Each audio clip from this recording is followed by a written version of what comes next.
Bom, pessoal, soluções. Quando a gente fala em solução, né, o que a gente tem que entender?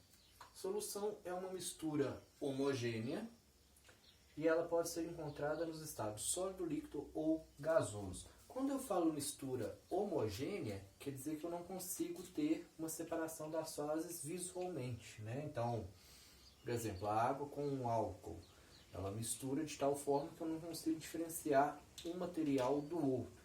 Então, quando a gente tem isso, a gente está falando de uma solução. E aí é bom a gente ter em mente o seguinte: a solução ela é formada por dois componentes, que é o que a gente chama de soluto e o solvente. Para ficar fácil de entender quem é quem, é o seguinte: imagina que uma garrafinha com água e o sal. O sal vai ser o soluto, a água vai ser o solvente. Por quê? O sal, que é o soluto, é aquilo que vai ser dissolvido. A água, que é o solvente, é o que faz a dissolução do sal. Então, solvente é o que dissolve e soluto é aquilo que vai ser dissolvido.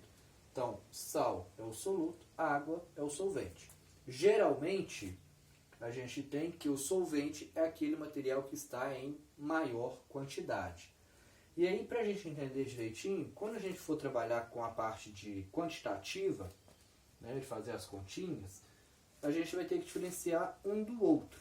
Para fazer essa diferenciação, a gente vai usar o índice 1 para falar do soluto. Então, por exemplo, massa de soluto. Ao invés de escrever massa de soluto, eu vou colocar M1 para relacionar com o soluto, 5 gramas.